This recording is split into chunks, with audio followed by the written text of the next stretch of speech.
sé que mi Cristo vive. En la palabra de Dios, la Biblia, hay un mensaje para ti, para mí y para toda la humanidad, el Evangelio de Jesucristo. Certeza es la razón, la existencia. Certeza es el alfa y omega. Un mensaje para ti. Todas las semanas, en este canal de radiodifusión cristiana, Luz a las Naciones, un estudio expositivo de la palabra de Dios, edificando sobre el verdadero fundamento de los apóstoles y profetas, siendo la principal piedra del ángulo Jesucristo mismo. Que ni lo alto ni profundo. Síguenos en directo o en cualquiera de nuestros canales y recuerda que Dios tiene un mensaje para ti. Que Dios os bendiga y edifique a través de su palabra. Amor de Dios, certeza, yo sé que mi Cristo vive. Certeza, para Él no hay nada imposible. Certeza, es la razón, la existencia. Certeza, es el alfa y omega. Placer de nuevo saludar a los oyentes de Radio Luz a las Naciones en nuestro programa semanal de estudio bíblico titulado Un mensaje para ti, en el cual estamos estudiando juntos todos aquellos que coincidimos o que estamos escuchando estos programas. Esa es la pretensión, la razón por la cual los estamos emitiendo y haciendo, la edificación de la Iglesia, la edificación de los creyentes, y juntos estamos estudiando la primera epístola del apóstol Pablo a los Corintios. Sabemos que es la primera de las que se conocen como mayores, 1, 2 de Corintios y Romanos, que fue escrita en el año 55 después de Jesucristo desde Éfeso por Pablo en su tercer viaje misionero y que fue establecida y fundada en su segundo viaje misionero. Bueno, hemos podido avanzar a través de unos pocos programas únicamente hasta el versículo 9, que digamos que es el versículo con el que concluye la introducción de esta epístola, o el contexto introductorio de esta epístola, para dar paso ya al desarrollo del cuerpo epistolar, a la razón por la cual el apóstol escribe a esta iglesia.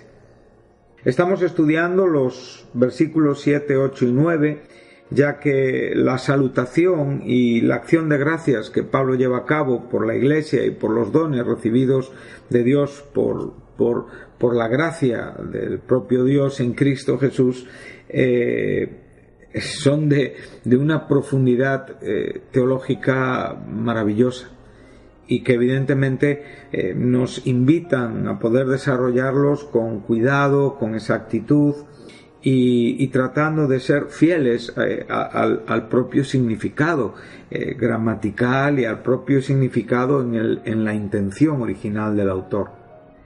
Siempre desde una perspectiva humilde, siempre de una actitud humilde, siempre tratando de reconocer que no está ni en nuestra capacidad, ni en nuestra cualidad, ni en nuestro desarrollo humano el poder presentar la palabra de Dios en una forma efectiva. Todo lo contrario. Si nosotros pensamos que podemos dispensar las verdades divinas desde una mente intelectual o cierta capacidad humana, estamos fracasando desde el principio. No estamos llegando a ningún sitio y todo nuestro proceder es vano. Porque debemos siempre constatar y debemos siempre reconocer nuestra incapacidad en nosotros mismos, buscando la capacitación de Dios reconocida en nuestro propio carácter humilde.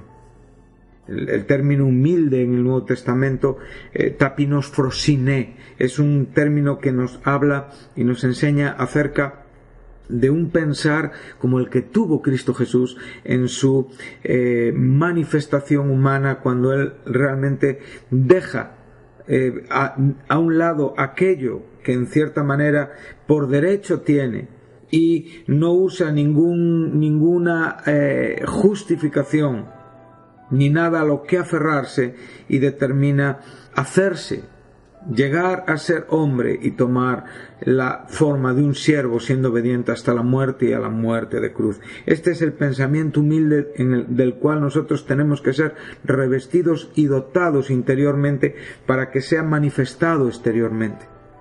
Ahí es donde realmente nuestra fortaleza es exhibida, desde nuestro reconocimiento de la debilidad.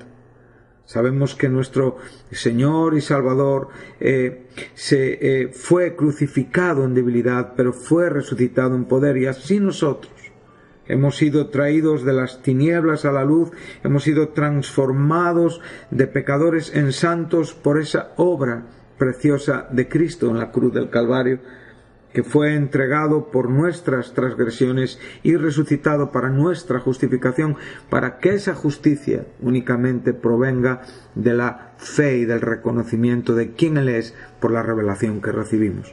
La justicia de Dios se revela por fe, a través de la fe y con un propósito de fe, para fe. Como está escrito, el justo por la fe vivirá. Por lo tanto, cuando nosotros tratamos de compartir la palabra de Dios, debemos de reducirnos a una actitud humilde, a un pensamiento humilde, para que podamos ser esos instrumentos, esos vasos de honra, esos vasos útiles para la gloria y la honra de nuestro Señor. Ese es el propósito y ese es el deseo que hay en nuestros corazones. Y en esta misma manera, en esta introducción, que es un contexto de 9 versículos en el primer capítulo de la epístola del apóstol Pablo a los Corintios, nos enseña y nos fundamenta sobre argumentos de gran profundidad y significado espiritual. Pablo va desarrollando su intención posterior de corregir, de exhortar, de poner en claro algunos asuntos, de traer a la luz pecados, de llevar a los hermanos a una comunión en Cristo Jesús, no a una competencia, no a una exhibición de la sabiduría de Dios como si de nuestra sabiduría se tratase, fundamentando la sabiduría de Dios en el hecho de la muerte de Cristo Jesús. Por lo tanto, a partir de ahí, Él les presenta el origen, de dónde ellos provienen, dónde comienza todo. Él presenta su apostolado, Él presenta su ministerio, sabiendo que es propiedad de Jesucristo, que está constatado, exhibido, manifestado y fundamentado en la voluntad de Dios. Lo dirige a esa iglesia de Dios que comparte los mismos hechos existenciales, que provienen de la misma fuente, que son desarrollados y establecidos sobre el mismo fundamento, que es Cristo Jesús. Aquellos que son santificados, aquellos que exactamente igual que el apóstol han sido llamados a ser santos, y a la vez con todos los que en cualquier lugar, viendo la extensión, la grandeza y el alcance de lo que es la iglesia de Cristo, invocan el nombre de Jesucristo, Señor de ellos y Señor nuestro, con la gracia y con la paz que nos ha sido otorgada por Dios en Cristo Jesús.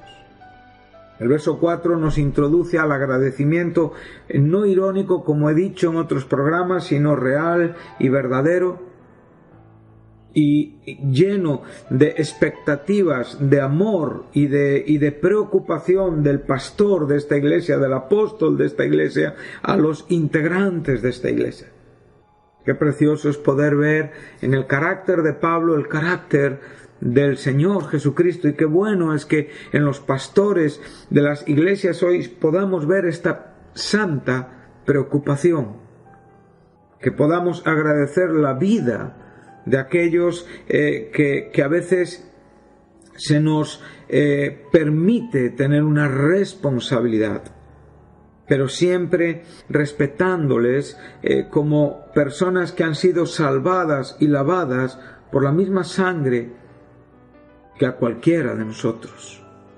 Por lo tanto, este respeto con el que Pablo se dirige es que Pablo se identifica como alguien que también ha sido salvado y lavado en la misma sangre, comisionado por el mismo Dios, y que su autoridad y su ministerio proviene de Dios, como la propia vida de esta iglesia proviene de Dios. Y por lo tanto, en este equilibrio de pensamiento es donde confluyen y donde llegan a unirse las intenciones para los frutos y los santos resultados.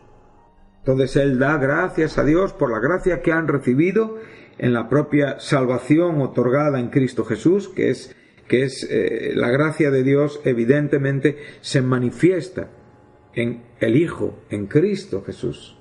Es bueno entender como cuando el apóstol concluye en la epístola a los romanos en el capítulo 3, donde claramente nos enseña que el hombre está caído y que todos tienen su boca cerrada, o sea, están absolutamente bloqueados por la declaración de Dios. Entonces nos enseña que ahora hay una nueva declaración que ya ha sido hablada, que ya ha sido predicada por los profetas, por los escritores en el Antiguo Testamento. ¿Sí? La justicia de Dios que es por medio de la sola fe en Jesucristo. Para que todos aquellos que están bloqueados, que están caídos, para todos aquellos que han pecado y están destituidos sin ninguna necesidad de Dios, sean despertados a una necesidad profunda, sean revelados en las intenciones de sus corazones y puedan ver la condición que tienen sin Dios y sin Cristo en su vida. Y ahí es donde se nos ofrece el profundo significado de la gracia, la justificación gratuita por su gracia mediante la redención que es en Cristo Jesús. Esto es lo que nos está enseñando aquí el apóstol Pablo relativo a esta iglesia de Corinto. Una iglesia que no solamente ha sido salvada, creyentes que han sido transformados en santos, sino a la vez enriquecidos con dones. Y claramente aquí nos habla de que han sido enriquecidos en palabra y en conocimiento. Aquí los términos logos y gnosis tienen que ver con esa verdad con la cual el Señor llena nuestros corazones, que nos convertimos en receptores, en vasos que contienen la misma presencia de Dios, templos del Espíritu Santo, templos de Cristo, con todo lo que Cristo tiene, con todo lo que el Espíritu Santo tiene. Y aquí podemos ver a los creyentes en un sentido individual y a la vez a la Iglesia en un sentido colectivo, siendo bendecida por estos dones que claramente los podemos estudiar detenidamente y detalladamente en la primera epístola que estamos estudiando en el capítulo 12. Podemos ir a la carta a los Efesios capítulo 4, donde podemos ver los dones ministeriales que son el fruto, la consecuencia de la muerte y la resurrección de Cristo. Sabemos que ahí se nos cita el Salmo 68 y los versículos que nos vienen diciendo el apóstol a partir del versículo 6 del capítulo 4, donde claramente se nos enseña que hay un Dios y Padre de todos, el cual es sobre todos y por todos y en todos, y a cada uno de nosotros nos fue dada la gracia conforme a la medida del don de Cristo. Aquí estamos haciendo un paralelismo con lo que el propio apóstol en su lenguaje paulino, y que se repite evidentemente porque él es el autor de todas estas epístolas en el Nuevo Testamento, pues en todas comparte en muchos casos la misma doctrina, la misma enseñanza, ¿sí? Entonces nos cita el Salmo 68 en el verso 18, y ahí nos enseña que como consecuencia de su muerte y su resurrección, Él constituyó ministerios que fueron dados también como dones al cuerpo de Cristo, y son apóstoles, profetas, evangelistas, pastores y maestros. También tenemos en el capítulo 12 de Romanos esos dones que se relacionan con la personalidad de los creyentes que exhiben y desarrollan en la Iglesia. Esos dones que son conocidos como dones de motivación. Y aquí tenemos en el capítulo 12 de 1 Corintios los dones de manifestación.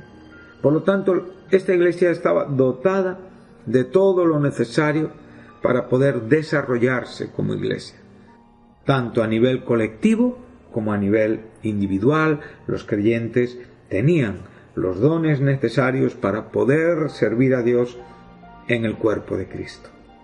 Entonces llegamos al verso 6, donde dijimos que este testimonio acerca de Cristo, que no es otra cosa que el Evangelio predicado, ha sido confirmado, ha sido garantizado. O sea, la recepción del Evangelio, el fruto consecuente e inmediato del Evangelio, que es la transformación, la regeneración, la redención, la justificación de nuestras vidas, la santificación de nuestras vidas, manifiesta que tenemos un documento seguro y que vamos a recibir aquello que está garantizado, que aquí es la palabra confirmar. Entonces, todas las expectativas futuras evidentemente están garantizadas por el hecho consumado de la obra de Jesucristo en la cruz. No queda nada más por hacer que lo que ya Cristo ha hecho, ha asegurado y ha garantizado en la cruz del Calvario. Él dijo estas palabras: consumado es, hablándonos de la perfección de este sacrificio suficiente y que asegura y atesora todos los argumentos posteriores y escatológicos, ya cumplidos algunos y otros por cumplir, y que realmente serán disfrutados y experimentados por la fidelidad de Dios, que es el verso 9 con lo que concluye este contexto, en cuanto a que Él es la garantía fiable de este propósito que hemos recibido y que ha sido confirmado en nosotros a través de Cristo Jesús. En el verso 7 nos enseña que no nos falta ningún don. Y aquí ya nos introduce el verso 7 y 8, son muy interesantes porque aquí nos habla de la manifestación del Señor Jesucristo, y el verso 8 nos habla del día de nuestro Señor Jesucristo. Si por un momento vemos el párrafo donde estas expresiones se nos están presentando, el verso 7 claramente tiene una connotación de esperanza porque nos habla de esta espera. Aquí hemos estado juntos viendo, ¿no?, el significado de esta palabra en cuanto a qué es esa expectativa despierta, ardiente, ese aguardar en una manera esperanzada, ansiosa. Aquí nos está hablando de un deseo profundo, y hemos podido ver que toda la creación y que cada creyente realmente tiene este gemir dentro de su corazón, que es esta bendita esperanza de la manifestación del Señor Jesucristo con todo lo que esto significa, ¿sí? Todo lo que es la esperanza futura, ¿sí?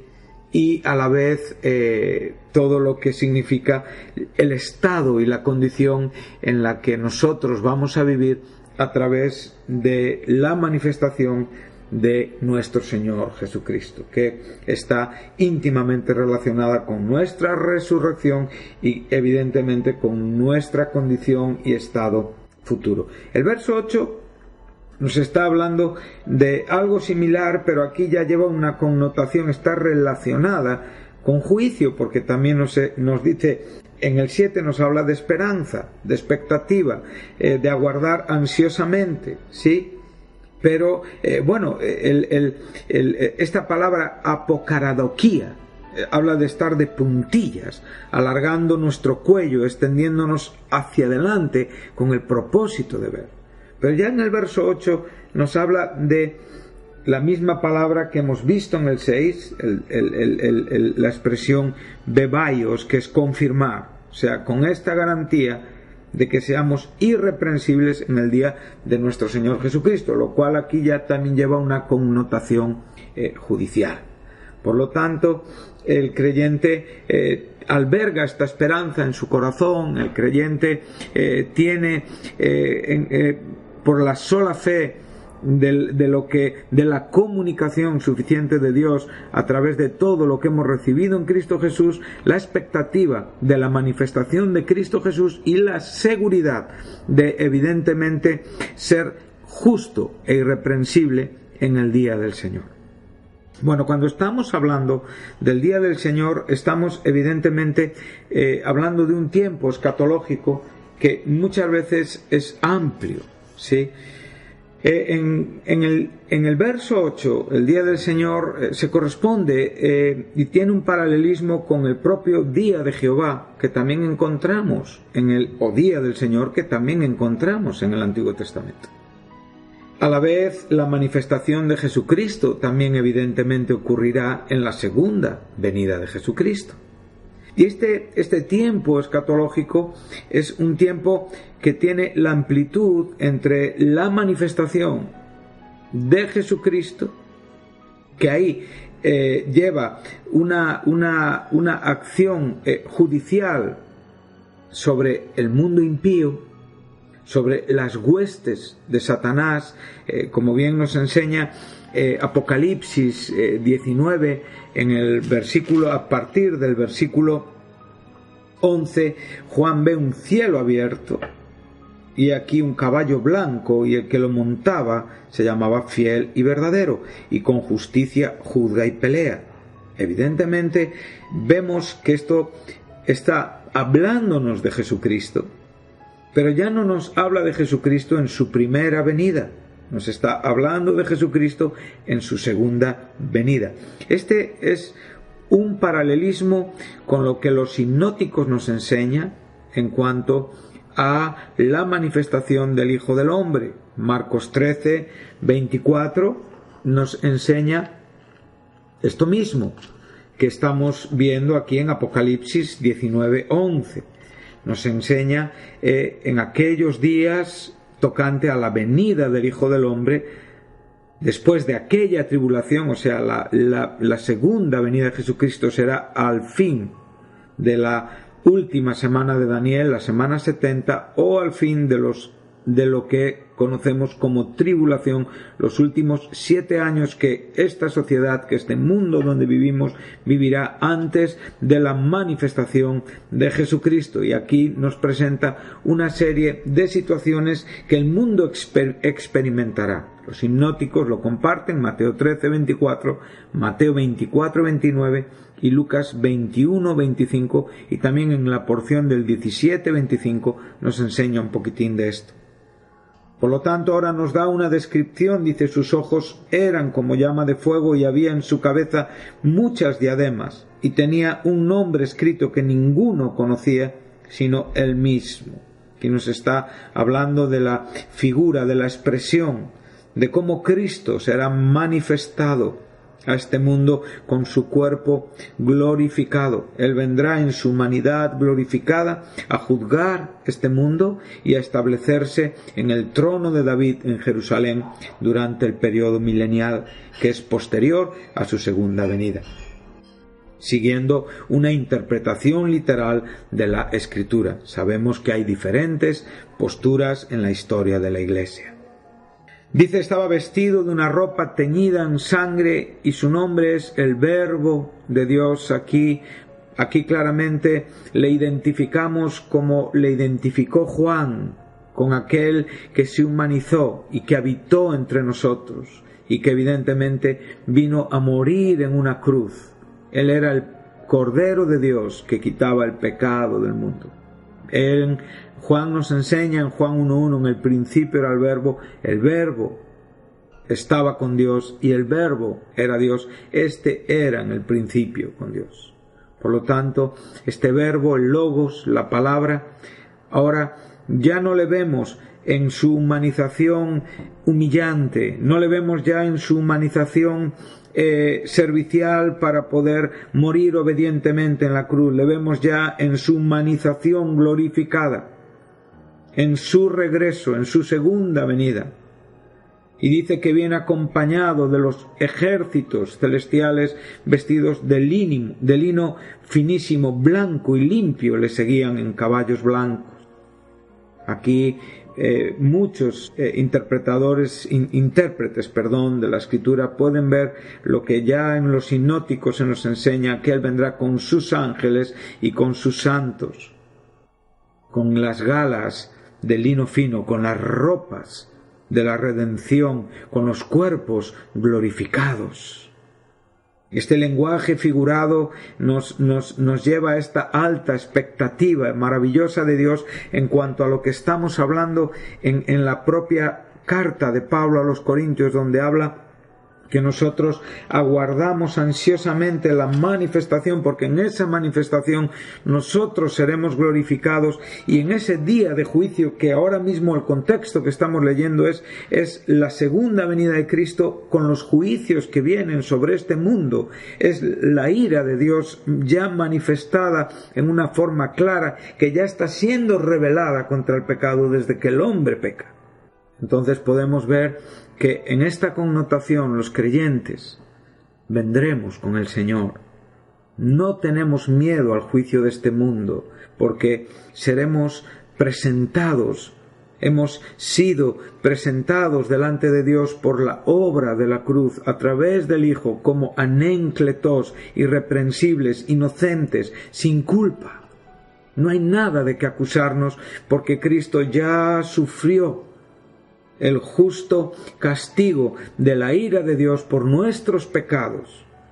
Y nosotros tenemos una posición hoy judicial delante del Dios Padre como justos. Por lo tanto, nosotros no tenemos que tener miedo a ese día. Tenemos que aguardarlo con esperanza. Permítame que me pare un poquitín en estos breves minutos, y no podríamos hacer un estudio profundo y bien desarrollado de todo lo que es el Día del Señor. A lo largo de la Biblia, el Día del Señor siempre ha tenido una connotación escatológica, y a la vez el Día del Señor también ha sido relacionado con juicios que Dios llevó a cabo a imperios durante el tiempo de su existencia aquí en la tierra, anterior al Nuevo Testamento y al tiempo de Cristo Jesús aquí en esta tierra. Pero lo que estamos hablando aquí del Día del Señor tiene que ver con la segunda venida de Jesucristo y los juicios que se van a ejecutar sobre este mundo y sobre Satanás y sus huestes. Aquí vemos el tiempo de la gran batalla de Armagedón, donde los ejércitos se reunirán para pelear con Dios y con su Cristo, donde realmente Cristo derrotará absoluta y en una manera definitiva a todos los enemigos de Dios. Aquí vemos cómo se inaugura el lago de fuego con la bestia y el falso profeta que tanto mal ha hecho a este mundo. Aquí es donde ya Satanás es atado durante 1000 años, el periodo milenial, y que evidentemente y posteriormente el día de Cristo o el día del Señor nos lleva hasta el fin del milenio, donde de nuevo hay una rebelión y donde de nuevo son reunidos para pelear con Cristo, y Cristo ya en una forma rápida y definitiva ya lleva a cabo la acción final, y ya Satanás queda confinado a la condenación eterna. Dice, esto nos lo enseña el verso 9 de este mismo capítulo, del capítulo 20, el posterior al 19 que estábamos leyendo. Y dice que hay de nuevo una batalla, y dice que Dios desciende de fuego del cielo y los consume, y en este momento el diablo que los engañaba fue lanzado al lago de fuego y azufre, donde estaba la bestia y el falso profeta, y serán atormentados día y noche por los siglos de los siglos. Y ya nos introduce al trono blanco, donde ahí se llevará a cabo el juicio de Dios a los hombres impíos que tristemente vivirán con Satanás y con sus huestes en el lago de fuego eternamente. Piensen en su condición hoy, piensen en la necesidad de ser salvados hoy, aseguren su salvación hoy, porque este día del Señor tendrá una expresión tan diferente para unos y para otros. Como hemos hablado en los últimos programas, nuestra expectativa, nuestra esperanza, como nos enseña el versículo 7, nada nos falta, esperando, aguardando ansiosamente la manifestación, el apocalipsis de Cristo, o sea, la palabra apocalipsis, el correr el velo para poder experimentar y ver lo que ansiamos y esperamos, que es el regreso del Señor Jesús, donde sabemos que los creyentes van a ser transformados. Qué precioso es tener esta esperanza para aquellos, como hemos dicho, las diferentes posturas históricas de la Iglesia, el pretribulacionismo, el midtribulacionismo o el posttribulacionismo. Todos comparten la expectativa de la glorificación de los hijos de Dios, de los creyentes, en la manifestación de Jesucristo. Y Pablo enseña en la primera epístola a los Tesalonicenses, capítulo 4, versículo 13, todos aquellos que defienden el rapto pretribulacional, pues citan estas palabras junto con Juan 14 y habla de cómo Pablo consolaba a esta iglesia que por un momento tenían tristeza en cuanto a que este día había pasado y que realmente los que habían partido no iban posiblemente a experimentar esta venida y la gloria de esta manifestación, y él claramente les enseña entre los versículos 13 y 18, concluyendo que se alienten los unos a los otros con estas palabras, es que no tenemos que tener tristeza, porque los que han dormido en Cristo van a vivir lo mismo que los que estén vivos cuando Cristo venga por su iglesia. Por lo tanto, aquí que estamos hablando de lo que se conoce escrituralmente como el rapto, ¿no?, que es el arrebatamiento, que es ese término griego que es arrebatar en una forma rápida, contundente, podría llegar a ser hasta brusca, pero para nosotros tan gloriosa, ¿verdad? Entonces, en el momento que el Señor lleve a cabo la glorificación de la iglesia, en el momento que el Señor lleve a cabo la resurrección de la iglesia, nosotros sabemos que esto pertenece a este tiempo de la manifestación del Señor Jesucristo. Y les dice que ninguno precederemos, sino que los que han muerto en Cristo, los que duermen en Cristo, resucitarán primero y después nosotros los que hayamos quedado.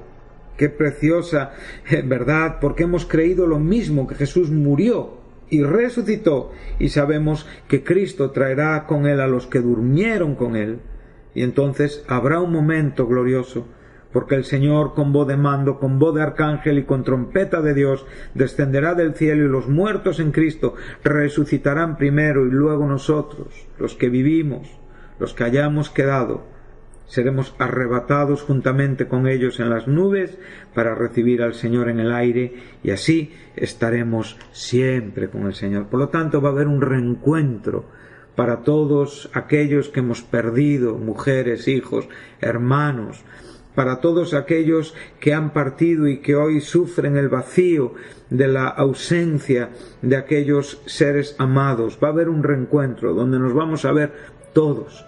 Y toda esta esperanza está incluida en todo lo que aquí estamos hablando, la manifestación de nuestro Señor Jesucristo, sabiendo que seremos absolutamente irreprensibles en ese día de juicio, en ese día del Señor Jesucristo. Entonces, no teniendo tiempo para poder hacer un estudio detallado, pero sí creo que he podido presentar la grandeza y la gloria de esta bendita esperanza, y poder un poco llevarnos a ese pensamiento tan maravilloso en cuanto a que en ese día, ya sea el día que nos está hablando de una connotación judicial, pues bueno, pues tenemos esperanza, porque nosotros estaremos en una condición irreprensible.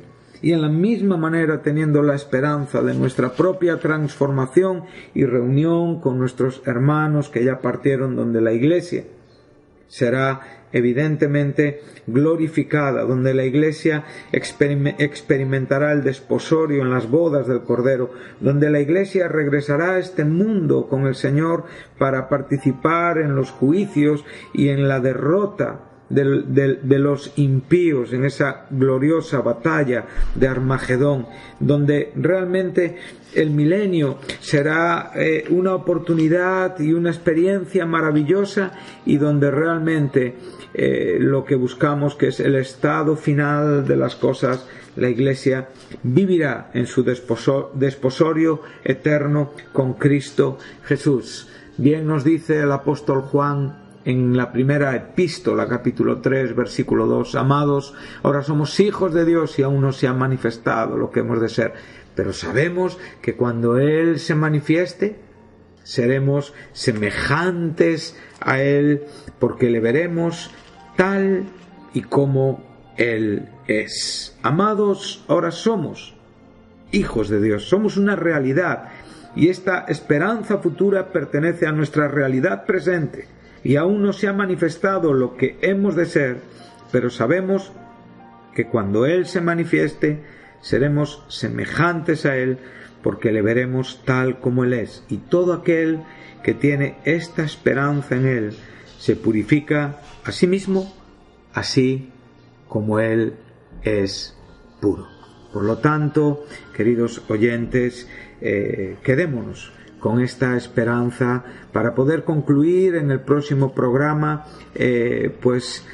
lo que venimos ya enseñando en este programa y en los anteriores, y sabemos que como resultado de todo lo que aquí se nos está presentando, la fidelidad de Dios preside por completo, y en esta fidelidad somos llamados a la comunión con su Hijo, a la quinonía con su Hijo Jesucristo nuestro Señor. Que Dios les bendiga y les espero en el próximo programa.